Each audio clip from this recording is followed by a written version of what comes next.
wanted you guys to see back and forth. Who came yesterday when I talked about the 4 categorical responses to any argument? You guys saw that. What kind of responses do you think they were giving? When they were going after their different policies, right? What kind of categorical responses would you have said those were? Well, there certainly was denial. What else did you see? Terms. There was certainly terms too, right? Because what were they saying? Like, you've made the situation worse. And then he was turning and saying, no, it's your policy that's much worse, right? So they're both attacking each other. Now, what else did you see them using?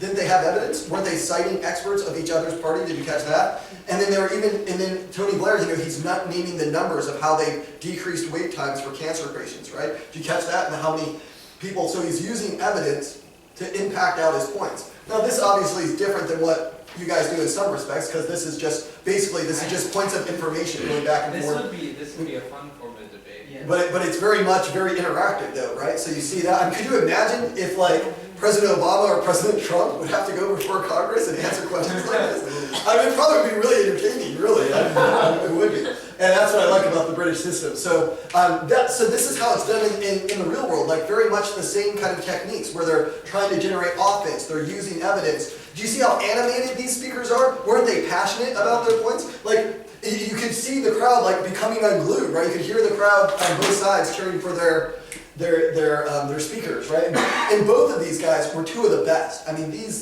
I don't know if you realize, but like, do you notice like how he even has evidence like on the fly ready to answer his spot? You see like his little debate folder there. Did you catch that? And he pulls it out. And he's like, listen, this is what your expert said. And he's like, let me read for you my evidence of what your expert said. And this would be like you guys finding an evidence card from one of your opponents about their case where they're saying it's a terrible idea or something, right? One example of that, too, a very similar thing, is Manoa and Brandon ran a boost phase intercept case the whole year. You guys heard about this case? Well, the short of it is they were devastatingly good. We won lots of tournaments. I think they still may be the all-time highest point-getting team policy team in STOA history. At least they were for a period of time. Which means they were not only ranked 1, they had scored more points that year by winning more tournaments than any other team policy has ever done in the history of STOA, at least up until that point. So there was a time where that was the case. And they ran the same case all year long. Well, the negative brief that a lot of people were running against their case that says like missile defense doesn't work, he had that study in their 2AC 1AR responses, and he found the exact study that they were citing in the negative brief against him. And he found evidence that their expert, who's talking about how missile defense doesn't work, basically says all programs don't work except perhaps boost phase, which was the program they were running. So their own evidence that they're using to say boost phase missile defense doesn't work, that their own expert said, well, except perhaps in the case of boost phase, that could work with North Korea. And so he's like, look, their own evidence supports my side of the top of my case. Do you see what I'm saying? That's devastating when you can use their own evidence against them, okay? And so that's what I really like about this clash is that they're both trying to do that. They're both going for offense. They're both very animated. Neither one is backing down either, right? Like you don't see either one of them really switching to mitigation or being like, no, my side's not that bad. They're all just like, no, you're completely wrong, right? It's either straight up denial or straight up offense, which is what makes it really engaging. And it makes it a very close debate. Yeah. How long do these things normally last? So Prime Minister questions, they meet, at one time it was like once a week and it was 20 minutes. And so I think they may have changed that format up some, but from my understanding, they're still 20-minute longs. The Prime Minister shows up and he does 20 minutes. It's not just between the 2 speakers, like other people when you saw them stand up, they're trying to get in on asking a question, but the 2 leaders control the floor for the most part. So they get to go back and forth, and then if the Prime Minister wants to take a question from someone else, he can do that too. Like, or they can recognize, the Speaker of the House can recognize someone else's chance to speak, right? So what he's doing right now, you guys know points of order, right? Well, he's basically running a point of order on the audience. He's saying to them, to the Congress, and even tells the ones, you catch it? He says, if you interrupt me again, I'm going to suspend this hearing. You know, you're not going to need to ask any questions because I'm going to straight up end this right now. That's basically what he's saying, right? And so that's similar, right? So you see points of information, he's calling a point of order to reestablish order, and he's even telling them what they can talk about. Did you catch that? Like who the Labour Party is going to appoint as their leader, that's up for the Labor Party to decide. That's outside the scope of this topic, right? So it's as though it's like in your rounds where you're getting to be the point of order, right? You get to argue the point of order, that what they're arguing is outside the topic, right? Does that make sense? Cool. So I have some more prep strategies for you, but I just want to point this out. It's really self-explanatory. GV's 10 tips for winning with your affirmative case, writing good affirmative cases. You all should have this handout. If you didn't get this handout, and you have a sibling, you can have my copy when we're done. But you want to at least read this. I mean, this is filled with some really great advice on how to run your case through a lens, what types of things to create burdens out of, what are some winning rules that you can follow to make sure that you're maximizing your offense and making a good case. Using this one with the template, I mean, it makes a lot of sense. You put those two together, and you now have an effective way to create a good parlay case. And you guys, did you all get the copy of the template too? Did you all get that? Hold that one up for them, would you? There, yeah, for parlay. So that's the template. If you didn't get that one, or you didn't get this one, make sure you see me. I'll email them to you, right?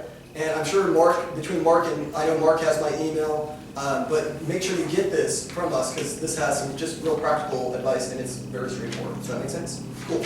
All right, so now we're going to switch gears, and I'm going to show you a topicality that we wrote for Caleb Burns' case in response to it. And I'm going to teach you two things. One, I'm going to teach you a really sweet topicality. I'm going to give you policy. Is there any actually put your hands up. Who's non-policy here? All right, one of you. Okay, too bad. You're going to have to, but listen, here's the great thing. This example is absolutely the same for parlay debate. The only difference between the topicality of policy debate and the topicality of parlay debate is that policy, you ideally will have evidence to support it.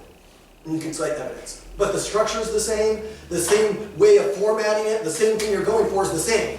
The only difference is, and I'll show you where you want it, is you'll have evidence for the parlay position. So you guys all know Caleb Burns, right? The Modesto team. I think they're one of the top 10 ranked teams right now. Does anybody know? I know they're up there somewhere. They won ICC, and they won with this case. And so I had a tutoring session with one of the teams that lost to their case, and they tried running topicality against them, but it didn't work well.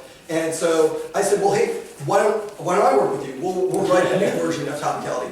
And let me just tell you, this, other than my illegal immigration topicality, is the next best one I've ever written. Maybe tied with the illegal immigration one. Remember, I don't know if I used that one as an example in previous lecture to you guys, but the illegal immigration year, quick analogy, lots of the cases that were being run in that policy year were not topical. And I wrote a devastating, we wrote out a really good topicality that proved it. Because the resolution said the U.S. federal government should substantially reform its policy on illegal immigration. Illegal immigration is the act of entering in the country without proper documentation, or overseeing proper documentation that you got here. Has to be addressing one of those two areas. Where lots of the plans dealt with illegal immigrants getting driver's license, employers who hire illegal immigrants, sanctuary cities, all policies that dealt with illegal immigrants who are already here. That's not an act of illegal immigration.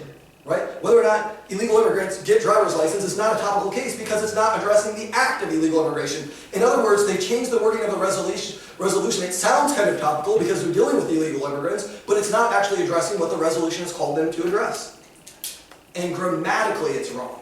If it was a vocabulary test, they would get an F on their paper because they've taken a verb, the action of coming into a country without proper documentation, the illegal immigration, and they turned it into an illegal immigrant. That's a person. Their plans deal with the noun of the person, right? Under their interpretation, they could have immigrants who do illegal things and supposedly be topical. So we should stop immigrants from selling illegal drugs, and that's somehow illegal immigration? No, that's incorrect contextually defining the resolution. In context and grammatically, the proper interpretation of the resolution is going to show that that's off topic, right? And here's how we really proved it, and this is why we were so successful with this topicality, is we showed how you have to rewrite the resolution to make their case topical. Please make this as a note. Every time you run topicality, there are two things you must do. Number one is you must show what is topical and what is not topical. You must do that. You've got to be able to show what a clear bright line. In other words, you can't just be saying their interpretation is bad. You have to be able to clearly identify for the judge what is and is not topical. We could do that. We could say cases that address the act of illegal immigration, that's topical. But cases that don't address that and deal with immigrants who are already here, that's not topical because it's not dealing with the action of illegal immigration. Do you see the difference? So that I'm clearly delineating for the judge what is and is not topical. What you can't just say is they're not topical and there's no way for them to be topical. I mean, I suppose you could run a resolutional critique and say the resolution is bad and it's racist or something like that if you wanted to. That seems pretty sketchy. Because what's wrong with that strategy? What's wrong with that strategy? Why can't you just say this topic can't possibly be affirmed? It's just wrong, right? Because then no one can win. No one can win. It's just an unreasonable position. It's an unreasonable position to take. My topicality is not saying that at all. It's saying, no. There's entirely reasonable debates to happen. You just chose to go outside the realm of the topic. And that's not allowed. And you should lose the round because of that. And I'm going to give you a really cool analogy that's going to help you with that. So, here's the basic shell of topicality. It always has, the second thing you have to do. The second thing I think you should do every time with topicality, every time I think you should do this, is show how you'd have to rewrite the resolution in order to make their case topical. Do this every time because it's one of the most persuasive ways to run topicality. One of the most persuasive ways. I coined the phrase reverse osmosis. I created this standard out of the illegal immigration for precisely this reason. Because I realized back in my college days when we could tell the judge how you'd have to change the topic to make their case topical, it crystallized it for the judge on how clearly their case is outside the realm of the topic. In other words, put it into a vacuum, judge. Would you ever extract the resolution by looking at what their plan does? In other words, if you were assigned the job of writing resolutions for this tournament or writing the resolution for the core committee, I'm on the TP committee, by the way. When we look at the TP resolutions, right, when we're voting on them, when we look at the precise wording of that interpretation, one of the things we're considering is what kind of cases are people going to run, right? In other words, is this a case? Could you, if we had to write this in reverse, where we're looking at cases and we say, I want to write a resolution that would allow this type of case, could you extract the resolution from what their plan is doing? Do you see what I'm saying? If not, how would you have to change the resolution in order to make their case topical? This is an important, amazing way. Let me tell you, this makes topicality 100 times better than just you saying, well, here's what the topic should be about, and they're violating that topic. No, when you can show the judge how they've rewritten the resolution through their case, whether it's policy or team policy, whether it's team policy or parley, that's devastating, and it's an effective way to run this argument. Okay? Let me ask you, here's a question. Can I run topicality when they're not running a policy case? Can I still run topicality if they're running a fact or value case in parley? Can I do that? What do you guys think? Who's brave? Who says yes? Danielle says yes. Mark says yes. Yes is the right answer. Absolutely yes, right? You say, well, wait, you're telling me on a fact resolution or a value resolution you could still run topicality? Absolutely yes, I'm telling you that. Absolutely yes. Because it's entirely possible that how they've reformatted or redefined the round, that now they're gone outside the scope of the topic. And they've made it, or they've maybe even turned it into a resolution that it wasn't meant to be. One of the ways people do this, by the way, here's one thing to clearly look out for. Where most people in parley violate the resolution is they either add words to the resolution or they take out words to the resolution. They either add words to the resolution or they take out words from the resolution. This is one of the common ways they become non-topical. Okay? I've seen teams do this where they, the resolution is written in such a way where it's has, like illegal immigration, for example. They take out the word illegal, and they're just talking about immigration, and so they completely ignore one of the key adjectives in the round, right? One of the adverbs in the round, and so it totally changes the outcome of that topicality argument. And so what you're going to see is when teams violate the topic, they often do so in a very, maybe in a way that's less obvious, but if you run the topicality right, it's going to make it really obvious to the judge. In our illegal immigration here, when we ran the reverse osmosis standard, what we said is in order to make their case resolutional, in order to change the resolution so that their plan would have to be topical, here's how you have to rewrite the resolution. You have to write it like this. Resolve. The U.S. federal government should substantially change the way it treats illegal immigrants who are already here. Now compare that to the topic we actually got. Those are two different topics, totally different topics. We spend lots of time in STOA committee and even for parley rounds debating resolutions for a purpose. When they get to rewrite the wording of the resolution, they've gone beyond their realm and scope as a debater. They're doing something they shouldn't be doing. Here's an analogy. Imagine your teacher gives you an assignment to write an essay on World War II, okay? And you're like, well, I've got a really cool essay I've already done on the Civil War, so I'll just turn that paper in. Listen, even if it's the amazing people, even if it's the original paper, and you're just like, I really like the Civil War, I'm writing down the Civil War, turn it into the Civil War. Take the Civil War, teacher. You know what you're going to get? Try this in your college classroom. Here's what you're going to get. A big, fat F. You fail. Why? Because you're like, no, my case is amazing. It's really good. It's awesome. My paper's really good. No, you still get an F because it's outside the topic. You didn't follow the instructions. The rules of debate, the topic you've been given is very precise for a reason.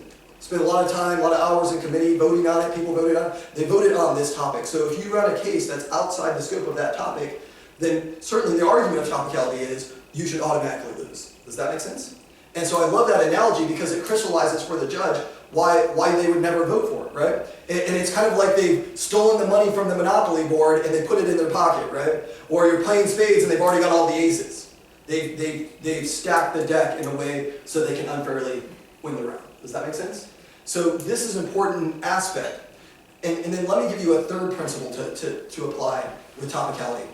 Here's how you win on it in the rebuttal. I'll give you two ways. I'll give you the kind of the intermediate way and the advanced way.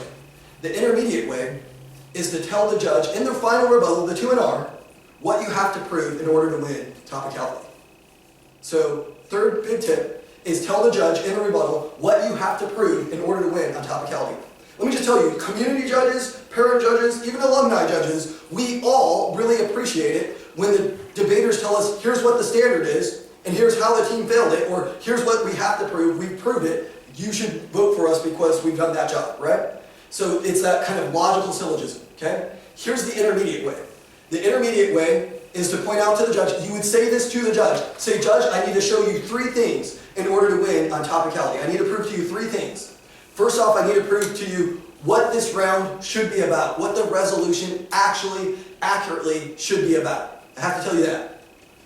The second thing I need to do is show you how their case is not about that, how it violates that interpretation somehow. And then the third thing I need to do is I need to show you that that's a voting issue, that that's a reason, it's a violation of the rules, it's an a priori issue, it's a reason for you to vote them down. Now let's go through each one of those. Here's what the round should be about. Well, illegal immigration, accurately defined, is the act of coming into a country without proper documentation. So that's the first step. Let's go to the second step. How their plan fails to do this. Well, their plan has nothing to do with the act of actually coming across the country. What their plan deals with is dealing with immigrants who are already here. Why should you vote on this?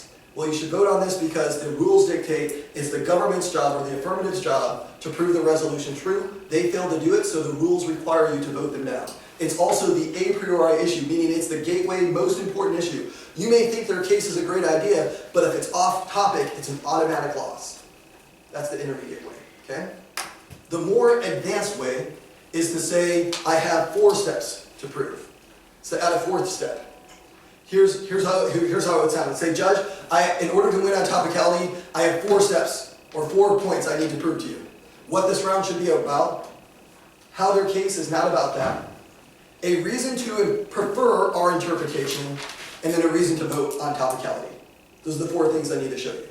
So using my illegal immigration example again, I would need to show, first off, what this round should be about. It should be about that it's the act of entering a country without proper documentation or overstaying their visa.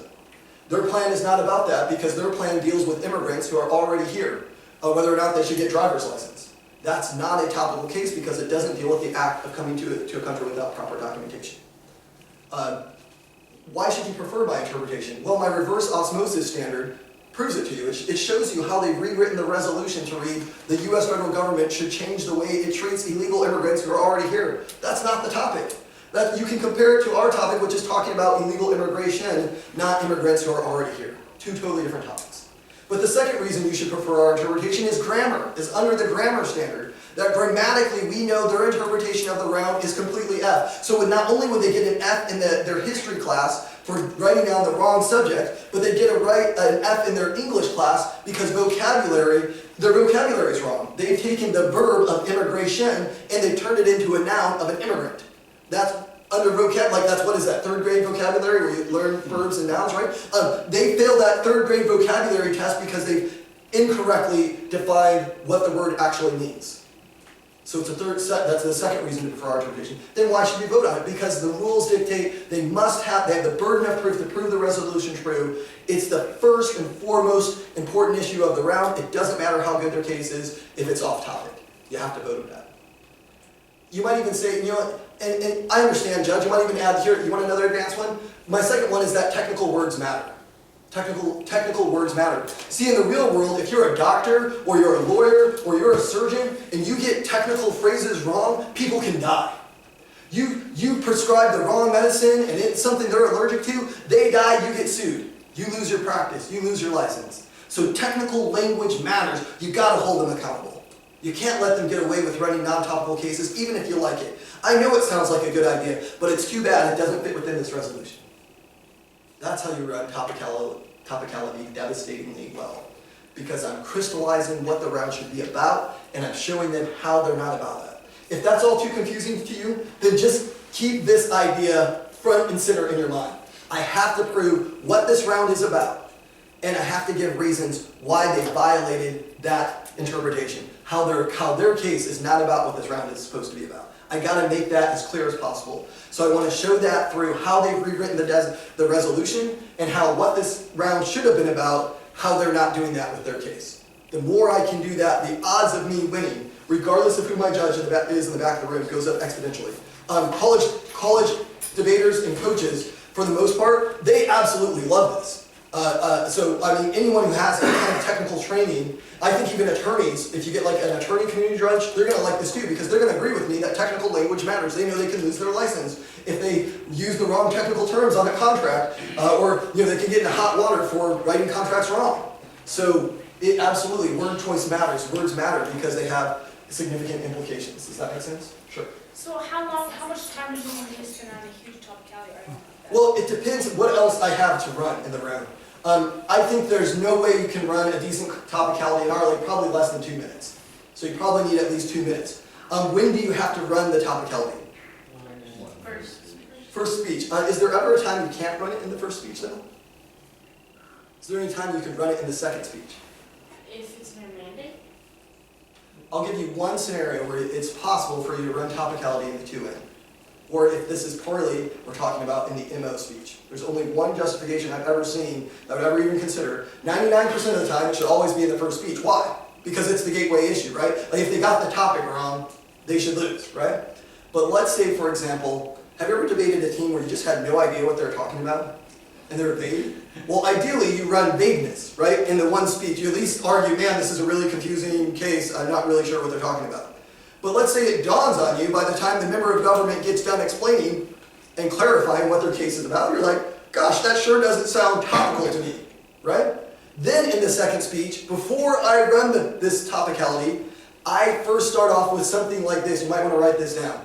Judge, I realize this is the second speech, and that typically topicality isn't run in the 2N.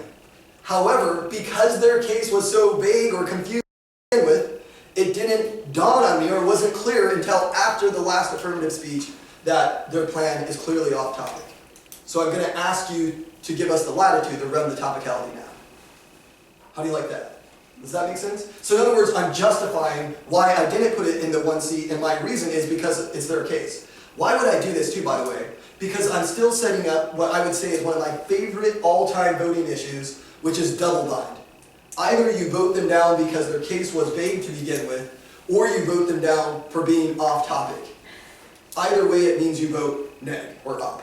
Do you see that? Double binds are always preferable to just regular voting issues because it shows the judge either way they look at the round, they're voting for you. Do you understand? If you're right on either one of those, you win. And if you're potentially right on both of them, then you have them. Because whichever way the judge wants to go, you win then.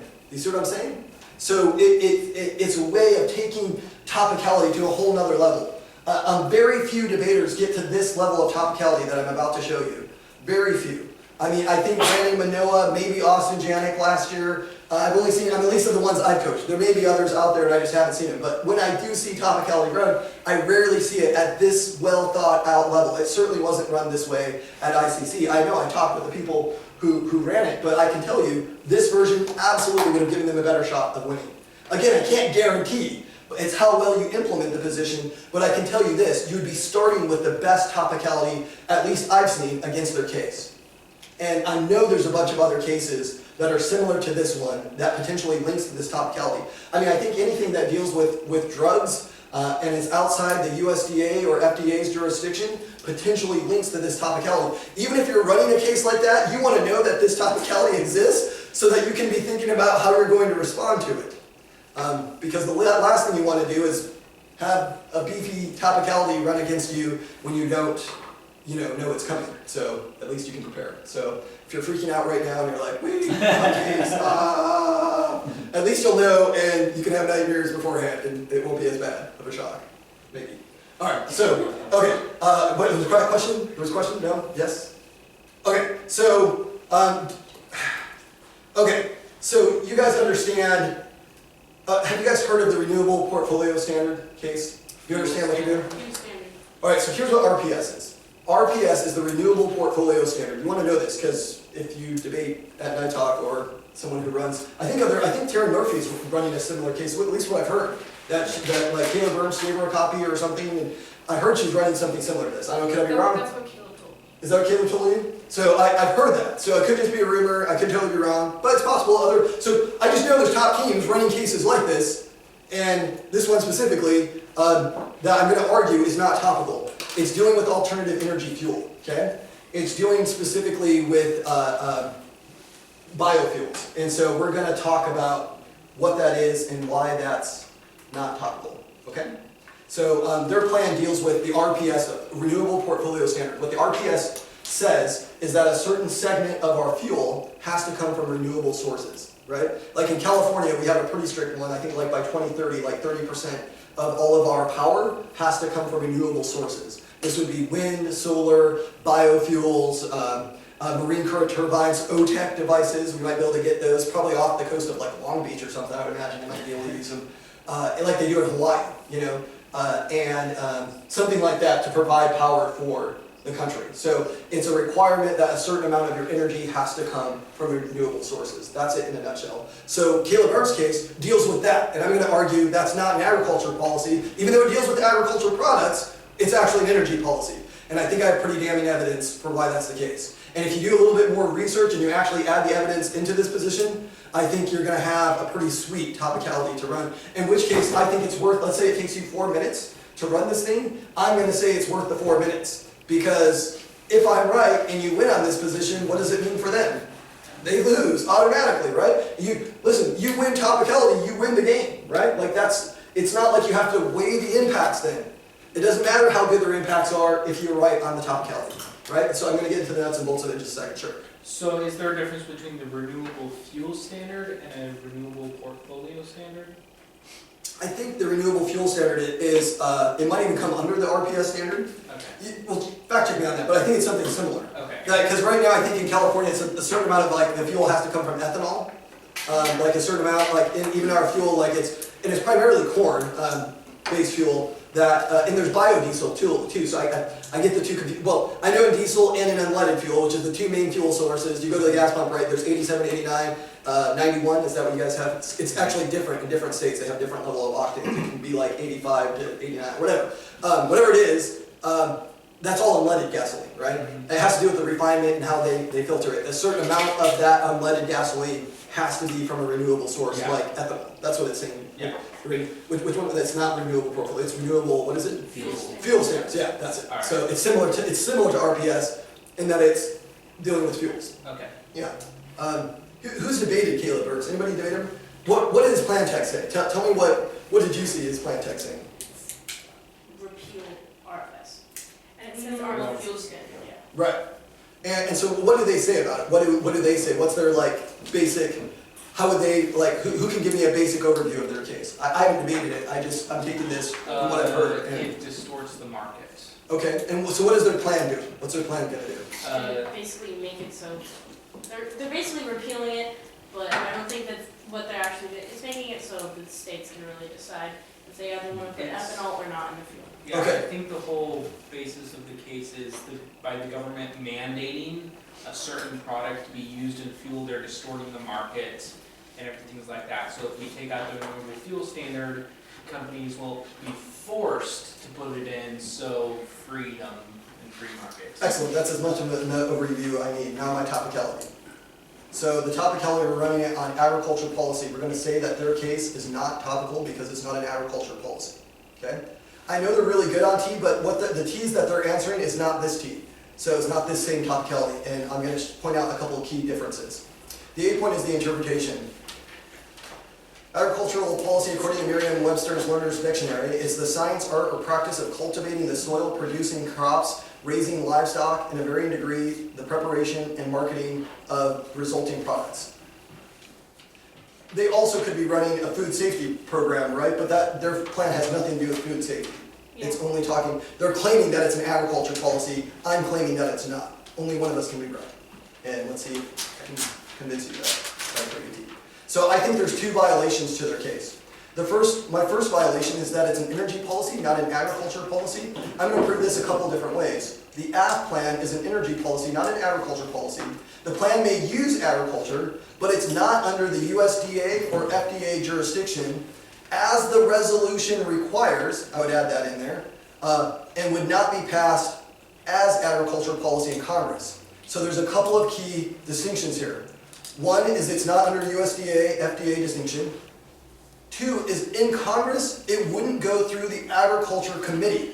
There's a specific committee in Congress that deals with agriculture-based, like the farm subsidy bill, the farm bill. There's actually an agriculture committee in Congress. Like there's a security committee, there's a judicial overwatch committee, there's a committee even on like the relations with Russia. They even set up special committees for things like that. That committee in Congress, the committee that would see their bill is not the agriculture committee, but the energy committee.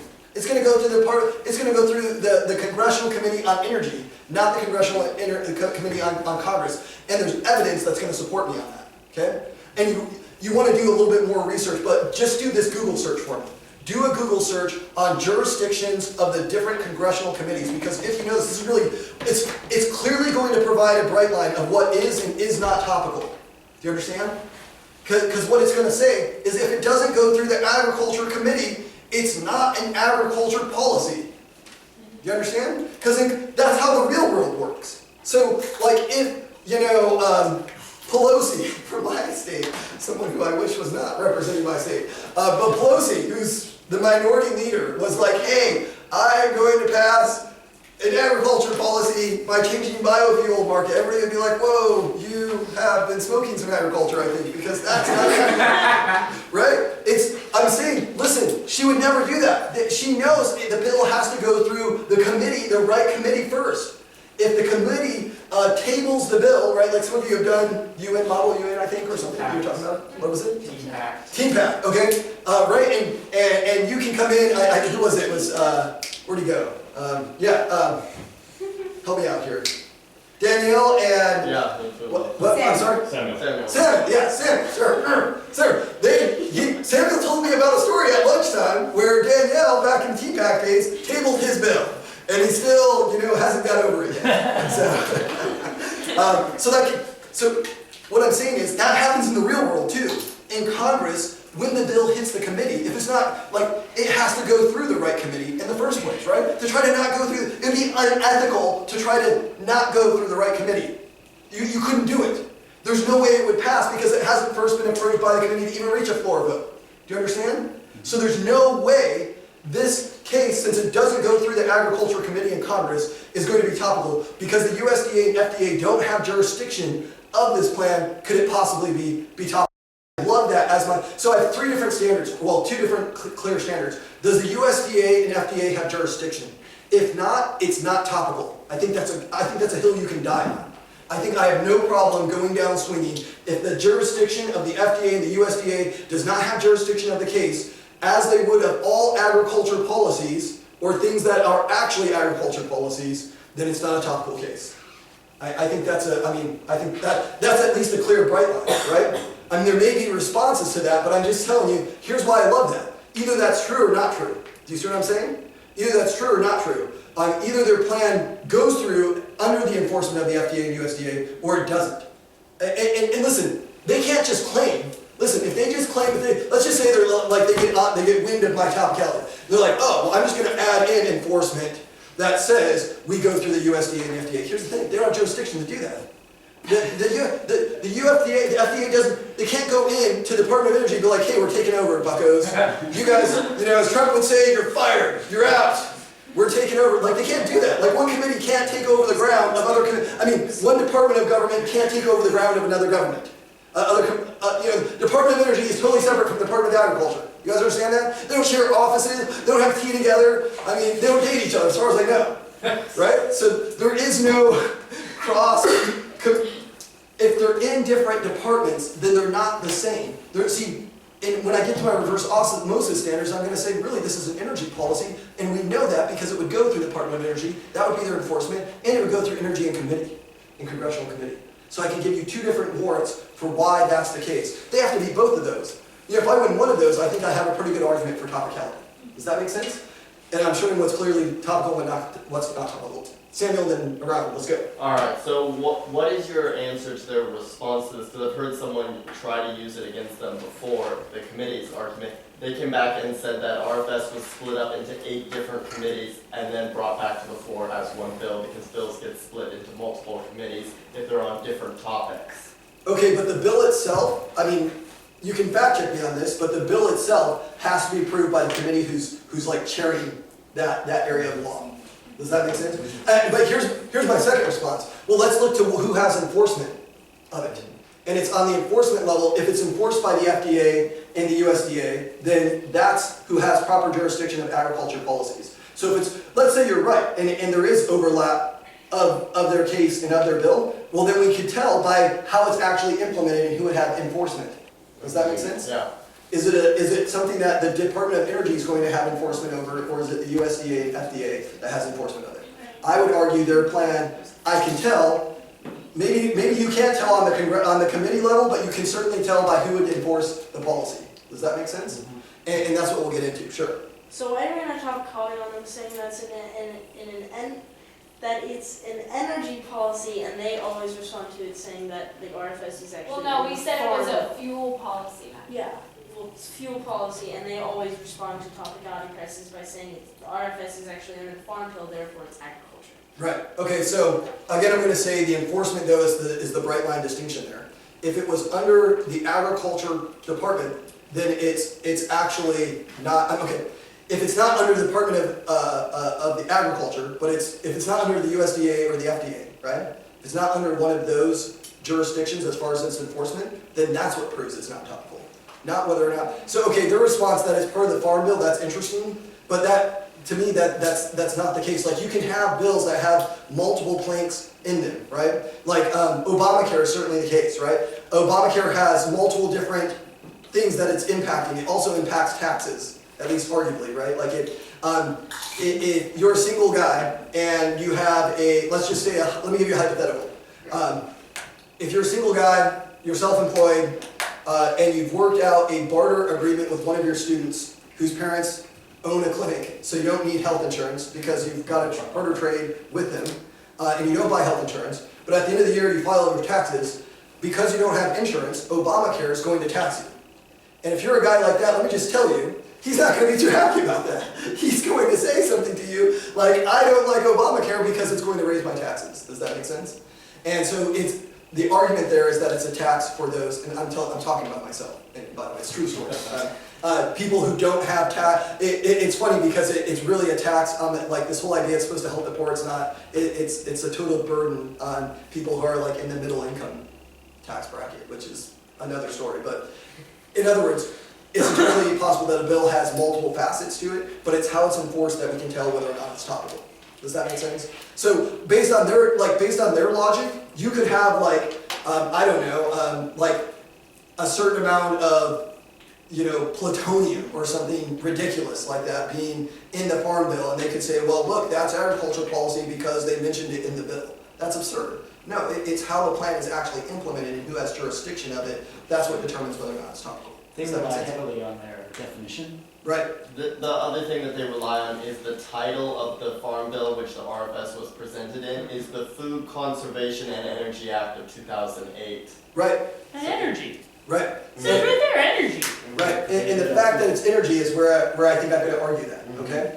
So let me just get into it properly. Let me finish the argument, and then if there's more questions and clarifications afterwards. But here's the difference. So between what you were just saying and my version, see if you can tell the difference, because I think it's the warrants and the evidence that make all the difference. I'm not saying, I think you guys have some good points of like how they're beating the topicality arguments. I just think this is the best way you're going to do it. And I think I definitely think it's worth the time to at least run a version of this topicality, even if it's a briefer version, to invest like 2 minutes into it or more, is probably worth your time, and see how they respond to it. Maybe they have great responses, I don't know, but I can tell you it's a lot better than what I've seen being run. So let me go through it.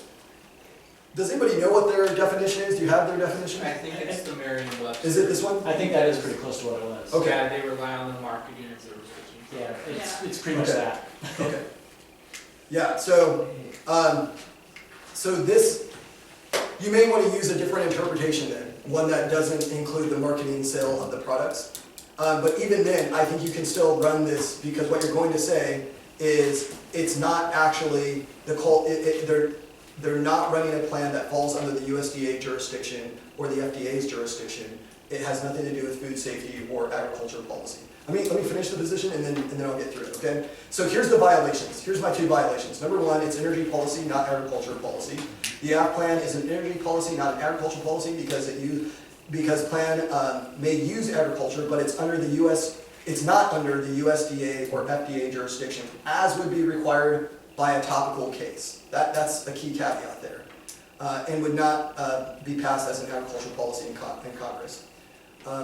Their own evidence proves, the AF's own evidence says RFS is in fact an energy policy. In the background of their case, it says, quote, the Renewable Fuel Standard Program was created under the Energy Policy Act of 2005, which amended the Clean Air Act, the Energy Independence and Security Act of 2007, further amended the CAA by expanding the RFS program. The EPA implements the program in consultation with the Department of Agriculture and Department of Energy. So listen, consulting with a department is not the same as enforcing under that department. There's the key distinction. What their plan does is it allows consulting of the Department of Energy. This is straight from their own background. But it admits that the person who's actually carrying out the policy is the EPA. You know what the EPA stands for? Environmental Protection Agency, right? So it's not falling under the jurisdiction of the U.S. Department of Agriculture. It's not under their jurisdiction. They consult with them, right? Like I can consult with you whether or not this is a good topicality, but you don't have jurisdiction to tell me whether to run it or not, right? Do you see what I'm saying? Or I don't have jurisdiction to tell you to run it because I'm not your coach, right? All I can do is I can give you my advice on whether you should. So consultation is just advice, it's not enforcement. Do you understand that? That's a great way to remember that. Consultation is just advice, it's not enforcement. Consultation is just advice, it's not enforcement. Let me finish the position, then I'll get to your questions. Okay, so number 3 is that it's empirically proven to be an energy policy. This is from from evidence that they cut, but it's one of the most successful energy policies ever enacted in the United States. The RFS has laid the foundation for further private investment in domestic biofuels industry. The RFS has generated jobs, revived rural economies, reduced oil imports, lowered gasoline prices, reduced air pollution, and cut greenhouse gas emissions. But the key quote there, what's the key line? One of the most successful energy policies. It's 2 good things. One of the most successful energy policies ever enacted, right? It doesn't say one of the most successful agriculture policies. You see what I'm saying? In other words, common sense tells us that it's an energy policy because that's what it's known for. right? It's known as an energy policy. Do you see that? And so that's what the evidence says. Number 4, this is also a violation. These are all violations, by the way, on how it proves they're not topical. The case has nothing to do with cultivation of land, but simply establishes biofuel usage level that is not limited to corn or ethanol. In fact, RFS program text never uses the word corn, farm, or farmer. And I wish I had a copy of the actual plan text because I think I could really make that clear to you. Does anybody have a copy of it? Do you know exactly what it says? I have a copy of their exact plan text at home, but it's not here with me. Yeah, I Cool. got the flow at home. Well, from what they told me, it doesn't include any of that. So you can fact check me on that, Samuel, and let everybody know, I guess. Is this Gavin Randall What's that? that's telling you all this stuff? Is this Yeah, I was with Emma Randall. We're It working says through last it. edit made on February 10th by Yeah. MLK Randall. We worked on it together, so I had to write it up for me.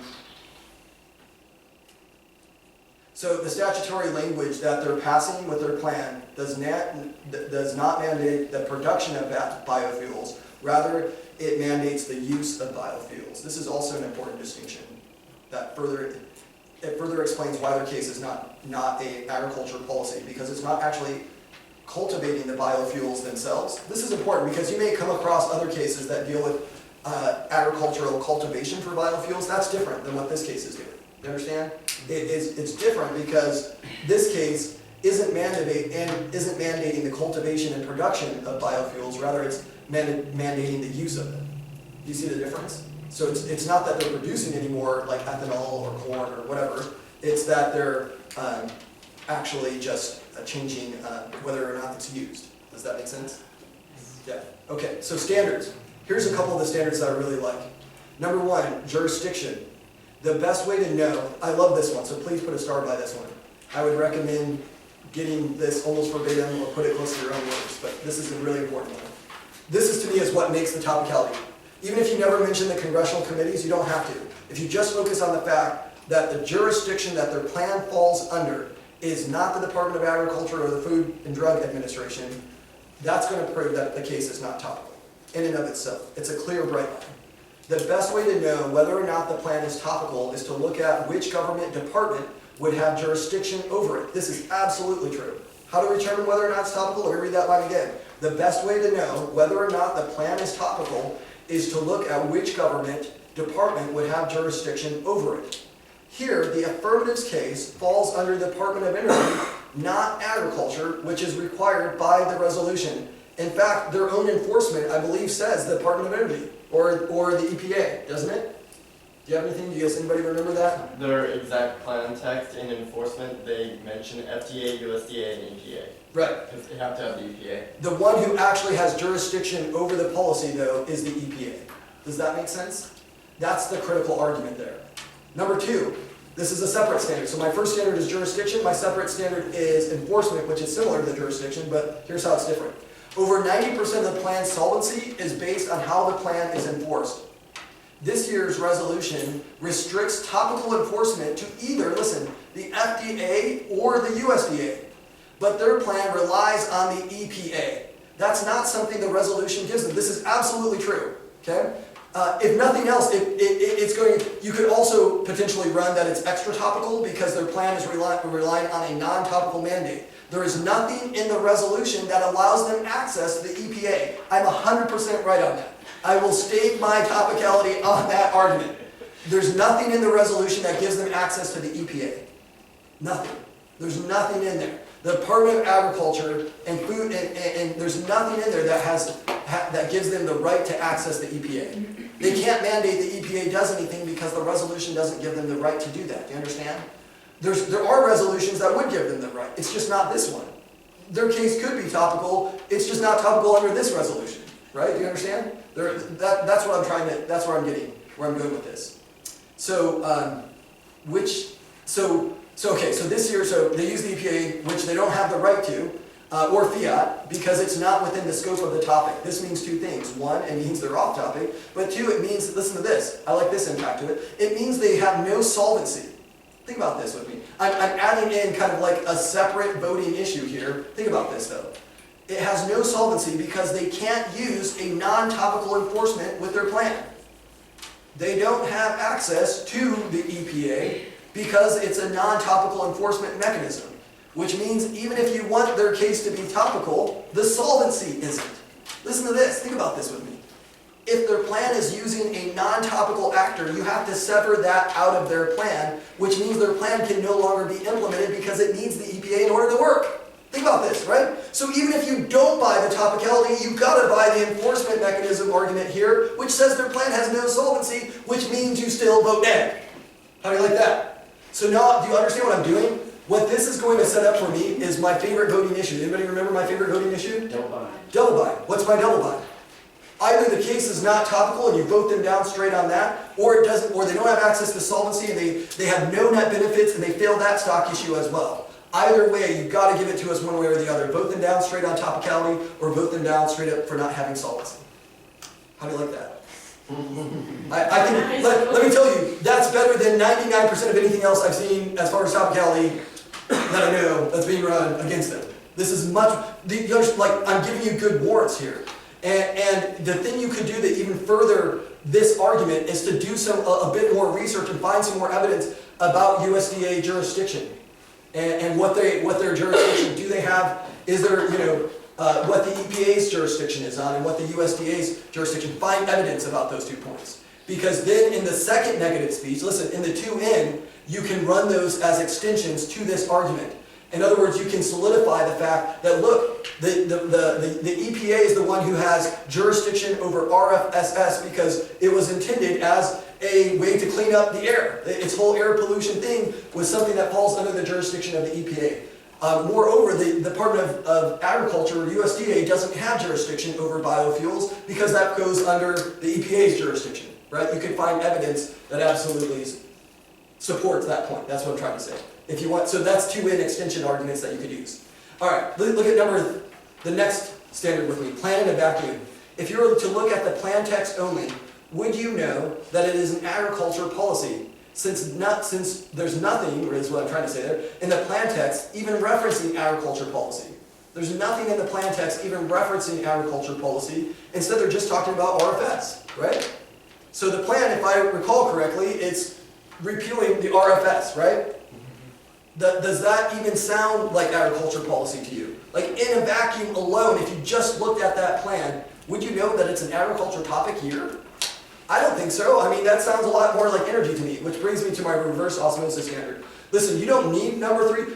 Here's what you can do. You can run 1 or 2 of these standards initially, and then run additional standards in the 2NC. You can bring up more standards in that second negative speech to further clarify the topicality. So if you're like, well, I already have a pretty sweet brief, I don't have time to go through all these standards, I want to get these other arguments out in the 1NC, that's fine. You could use some of these standards in the second speech if you want to. Do you understand? You can split it up. But let's look at my reverse osmosis. How would we have to rewrite the resolution to make their plan topical? In this case, we would have to rewrite the resolution to read, resolve. The U.S. federal government should substantially change its energy and or environmental policy. That's a topic we actually could have voted on. We have voted on similar topics to that in STOA, by the way, but it's just not the one we voted on this year. So maybe they could save this case for a year when it would actually be topical, or go to a league or parley where they could run it, but it couldn't be run in this league, not under this topic, because it's not the one we voted for. How do you like that? I think that's absolutely, there is a critical implication to that, by the way. By them choosing to circumvent the democratic means by running a non-topical case, their case is actually anti-democratic. It's like communism, where they're supporting an ideology that laws can be forced down people's throats without an actual voice. How do you like that? That's a critical implication. It's kind of advanced, but I mean, hey, it's an argument. I kind of like stuff like that. I think it's because do you understand what I'm saying there?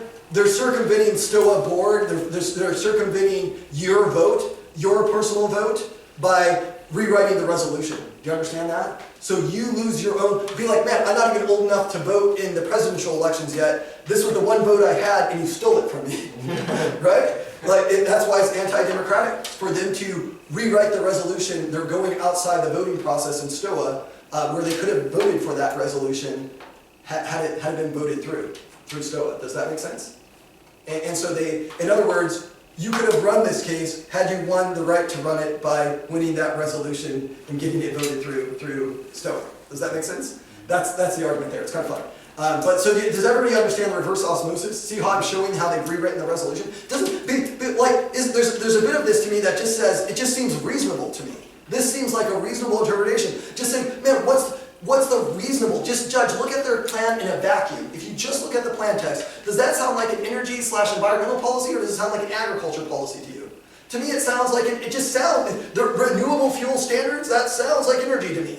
It just sounds that way. Like, wouldn't you agree that it would fit much better under a resolution like this one, where they've rewritten it to read the U.S. the U.S. federal government should substantially form its energy and/or environmental policy? Yeah, it fits a lot better in there because it does. Yeah, that's where it would be appropriate. I'm almost done. I'll get to your questions. We're getting there. So, all right. In fact, the board members could have voted for that if they wanted us to debate energy this year. You can't let them get away with rewriting the resolution because then it makes the topic meaningless and gives the negative infinite burden. Because virtually any case could become topical if you're going to allow them into the energy market. That puts an incredible research burden on you, and it destroys all of your prep time to prep against topical cases, which is what you should be doing. Does that make sense? So even if you have a negative brief against their case, it's no justification for them being non-topical. Does that make sense? My justification for having a brief is because you guys are good. I have a negative brief against your case, even though it's not topical, because you're good. But I still want you to lose on topicality because it's not topical. Does that make sense? I think that's pretty good. I like it. So let me give you an analogy. Let's say, okay, this is the same as the World War II, right? Versus Civil War, that's the same analogy. I love analogies, by the way, because it helps to clarify, especially for community judges, what the topic should be about. Can you run the analogy in the 2NC? Absolutely. Can you use it again in the rebuttal? The 2NR? Absolutely. I absolutely would. And so you remember the analogy we gave you? How you would give them an F? Well, we're asking you to give them an F in this round as well. So our first voting issue is going to be topicality. We're going to argue that this is an energy policy, not an environmental policy. I mean, it's an energy or environmental policy, not an agriculture policy. Let's look at why we're winning topicality. In order to win on topicality, I need to prove to you three things. What this round should be about, how their case is not about that, and why that's a voting issue. What should this round be about? Well, it should be about agriculture policy. It should be about the cultivating of agriculture goods, the distribution of those goods, or food safety. They could have done either of those areas. They just chose not to. Instead, they chose a plan, and here's how they violated it. They chose a plan that is actually enforced by the EPA. Even their own plan text says this. It includes the enforcement through the EPA. And how do you know that that's inappropriate enforcement? Well, look to the jurisdiction. Ask yourself, does the USDA or the FDA actually have enforcement of their plan, or is it the EPA who actually enforces their plan? Well, if you look at their actual text, in their own background evidence, they admit that the FDA and USDA would only be consulted, would be asked their opinion, but it's actually enforced through the EPA. It's the enforcement judge that proves this case is not topical. Is that a voting issue? Absolutely. Topicality has to be respected. It's the first and foremost of all the stock issues. If we're not debating the topic, then what's the point, right? I mean, if the education is not about what the topic was intended to be about, then why are we even voting for resolutions? Why have I sacrificed, getting to play Call of Duty when I'm busy writing negative briefs that actually are topical, right? You shouldn't let them get away with it because technical words matter. In the real world, if you're a doctor or a lawyer, words matter. You shouldn't let them get away with rewriting the resolution to resolve the U.S. federal government should substantially reform its energy policy. That's how you'd have to rewrite it, Judge, in order to make this case topical. But it's not that resolution. It's about agriculture, and you got to hold them accountable. Because until we start holding teams accountable, they're going to get away with running these kind of non-topical cases. And I like Ernst, and I like the Modesto team, but they've been getting away with this for far too long. It's high time we hold them accountable. So I'm going to ask you to vote on this issue. That's what it should sound like. Does that make sense? See how I'm walking the judge through a logical progression of what the round should be about. I'm clearly delineating how they're not about it, and I'm using the standards and evidence to prove that that's the case. And I just did that all from the top of my head. I mean, you could do this too. You could probably make it better if you actually thought and wrote it out, right? I'm just showing you how that voting issue would sound. So am I suggesting to you that you pre-script the voting issue for this topicality if you're going to run this T? What do you think? Yes! Yes, absolutely yes, right? I'm a huge fan of prepping voting issues. If you want to look at my voting issues, here's a couple of them. We cite specifically the rules. We cite the specific rule, in fact, where it says that the affirmative team has to actually uphold, it's their burden to uphold the resolution. Does that make sense? So we're using the rules itself. Let me tell you one thing else I would have liked. So we're quoting the rules here. The one thing I would add is where specifically the rules say that.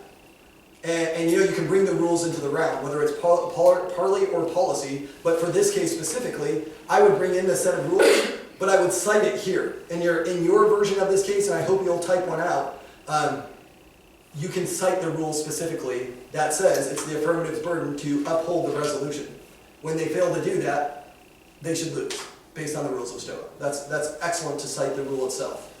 And then here's a number of other voting issues, like ground exploitation. I like this voting issue because the affirmative team is rigging the game by accessing arguments outside the resolution to gain an unfair advantage. That's why they're really running this case.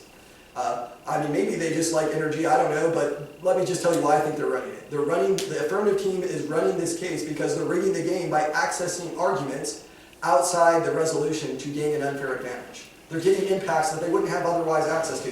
You know how they're talking about, like, I don't know, what's their main advantage? About like the economy or like freedom of choice or federalism or something like that? A lot of federalism. A lot of federalism. Say the reason they're getting to talk about federalism is because they're not topical. They're getting access to those kind of, free market, libertarian type ideology because they're outside the scope of the resolution. That's ground exploitation. They're accessing ground they wouldn't have access to if they were within the scope of the resolution. Does that make sense? Cool.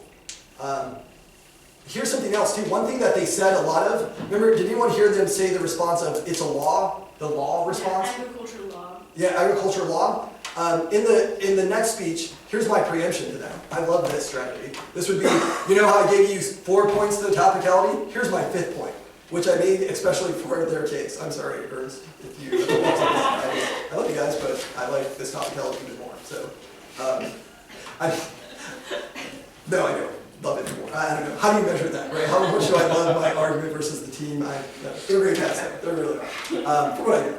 So, my E point, though, is my preemption. In the next speech, the 2AC is going to come up here and try to convince you that their plan is on topic because they're reforming a law that deals or relates to agriculture. When they say this, don't believe him, because that's nonsense. Under that jurisdiction, they could reform prison guidelines and claim it's an agriculture policy because prisoners eat corn. It's a devastating analogy, right? If they get to argue that their plan is topical because they're passing a land that relates to agriculture, think this through, that's what they're saying, then they could also pass a plan that deals with prison reform because prisoners eat corn. Relating to a subject and actually being under its jurisdiction, two totally different things.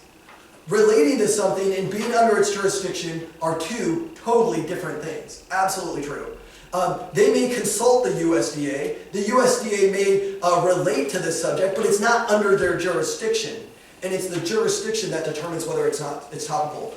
I'm absolutely right, by the way. So if they get to run that their energy policy is topical because it relates to agriculture and that corn is used in this process, right? That's essentially what they're saying, right? Because the biofuel they're talking about primarily is ethanol, right? So they're saying because agriculture corn is being used, that somehow makes their case topical, right? To which I would say, well, because prisoners eat corn, prison reform would be topical then.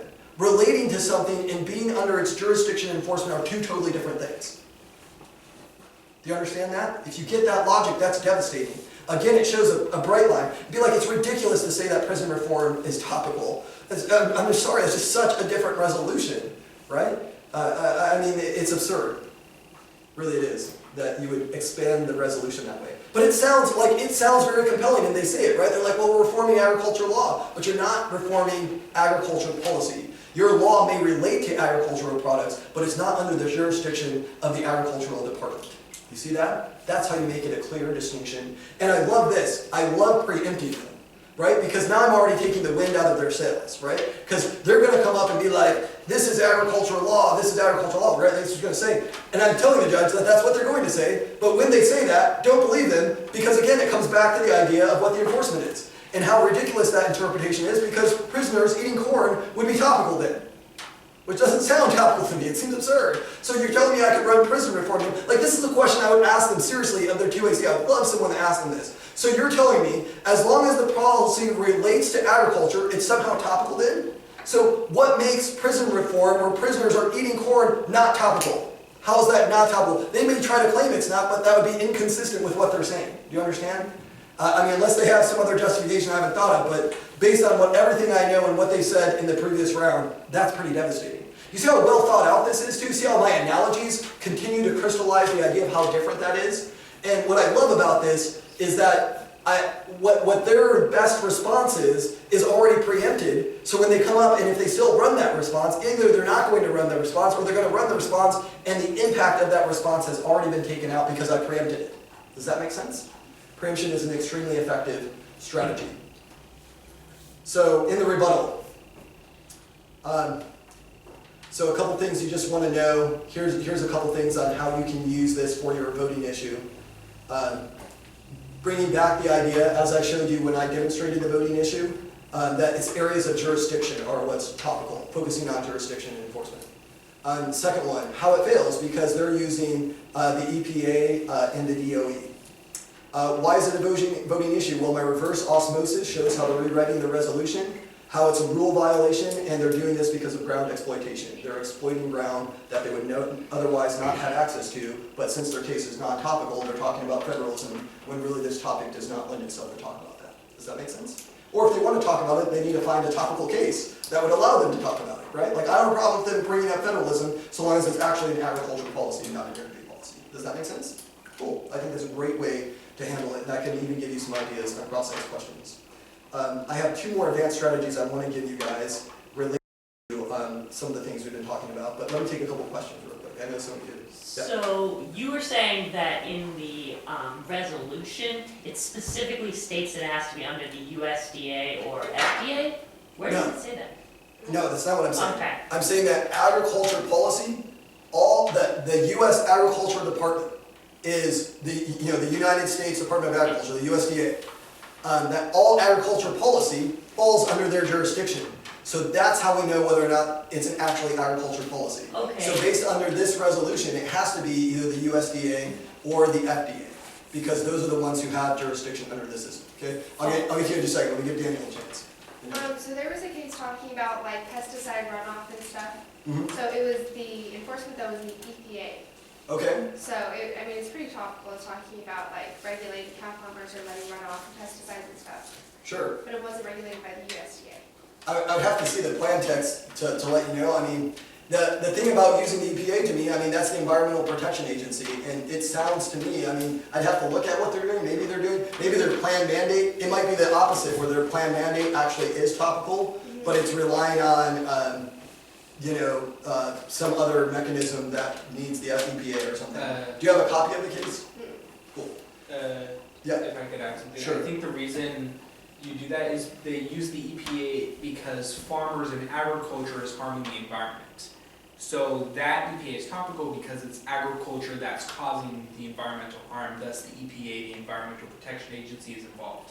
With this, however, the reason the EPA is involved is because of gasoline emissions from cars. That's why the EPA is involved here. I like that. Yeah, that's a good bright line. I like that kind of distinction. That sounds good to me. And let me just tell you, it's not that there aren't possible responses to this topic. I mean, of course they're going to have responses. It's about who can argue it better, who can implement it better, who can clearly show what is and isn't topical. And to me, the one that makes the clearest distinction, to answer your question, is by using the enforcement mechanisms and saying that if this was truly agricultural policy, then it seems reasonable to me that the Department of Agriculture would be the primary one enforcing it. Does that make sense? That's what I'm trying to say. Sure, what was your question? Okay, so in response to the enforcement thing, somebody ran that our enforcement wasn't topical. Okay. He just said it's part of the federal government, therefore it's topical. Okay. You got away with that? Yeah. Well, okay. Hey, So there you couldn't go. they just run that the EPA is under the federal government, therefore they're topical under the United States federal government?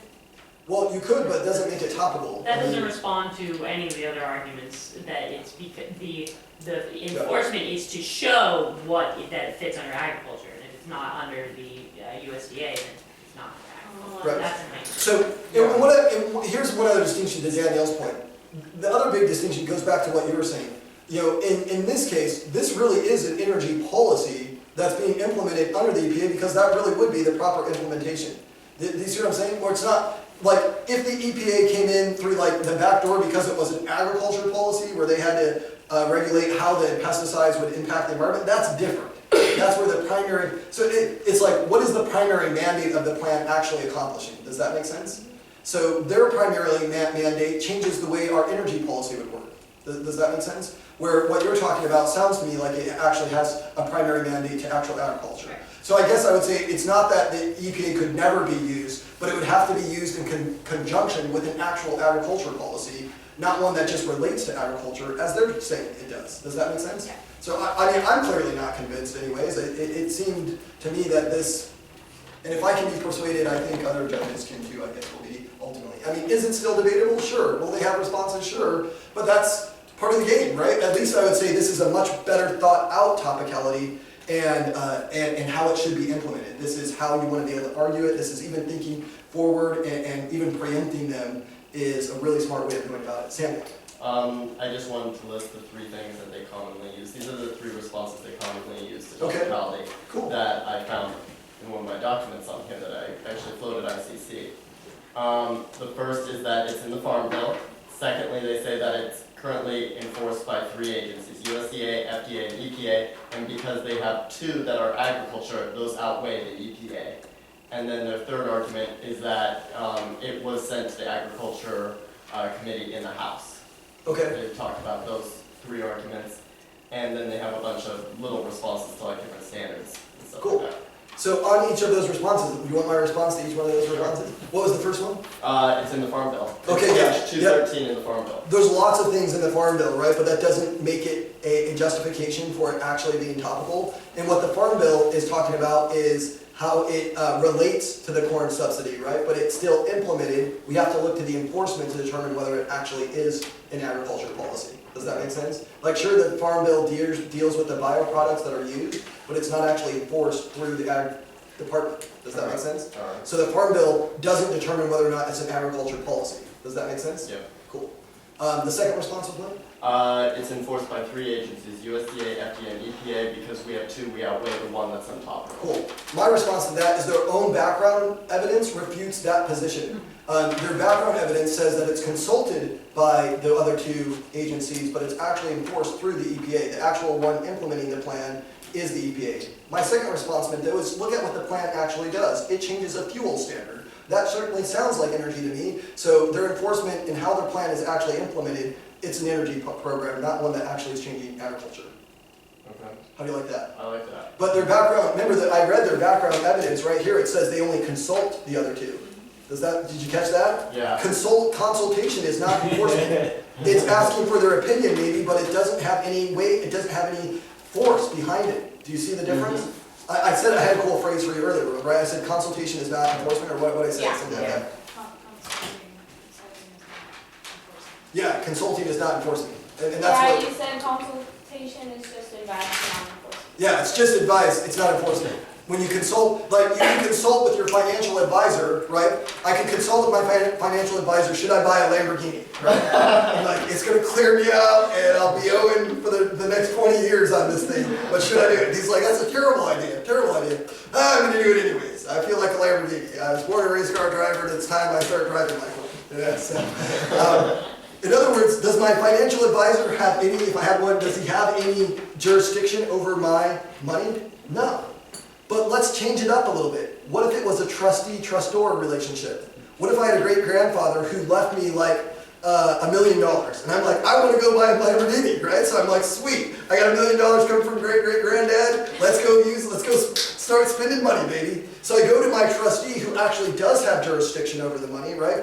And in fact, trustees, what they do is they make sure that young college students don't go and blow all the money that their parents or grandparents or whoever left them. That's what the whole trustee relationship. In fact, there's even a special trust called the spendthrift trust, which dictates the terms on how you can use money that's in a trust. Does anybody have a trust right now? Chances are, if your parents set up a trust for you, or if you are fortunate enough to ever get one, there's going to be terms and when you get the money and what you can use the money for. Like sometimes you have to graduate college first. Some even want you to be married. Some want to make sure you don't use it on like any foreign projects or something. There's all sorts of rules you can put on trustee-trustor relationship. In that case, they do have enforcement and jurisdiction over whether or not I can spend the money. Does that make sense? In that case, he can look at the trust and say, nope, granddad didn't want you to spend it and blow it all on a Lamborghini. He wanted you to spend it on things like your college education, buying a home, and providing a certain amount for your healthcare and other needs over the next 20 years. So you can't blow it all on a Lamborghini. I'm sorry. Even if it's really fast. Anyway, it's a charcoal gray color with pinstripings. With a logo. 2017. No, can't do it. Does that make sense? Yeah. See the difference? And that's also another really good analogy, right? In the one instance, your financial advisor has no jurisdiction. All you do is consult. That's what the USDA is doing right now. They're just consultation, right? Whereas the actual people who enforce whether or not the percentage of fuel that's biofuel is being met, that's the EPA. You see the difference? So the one who's actually carrying out whether or not the regulation and standards are being met, that's the EPA. So that's how we know they're the trustee. I mean, they're the trustor who's overseeing the trustee. They're the ones with the money, right? They're the ones with the enforcement, the power. Okay?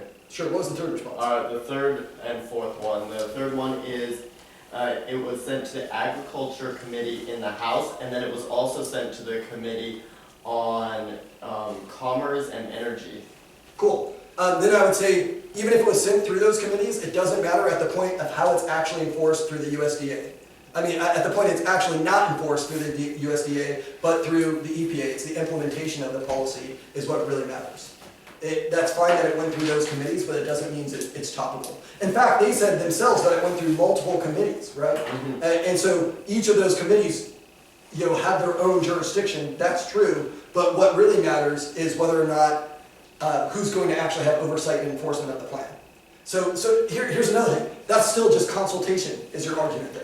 That the committee itself is consultation, it's the enforcement mechanism that actually matters. Does that make sense? Mm-hmm. So that's what I would say. Yes, your question. Just an add-on, the second response, you could use their response and say the two outweigh the one. The energy and commerce outweigh the agriculture.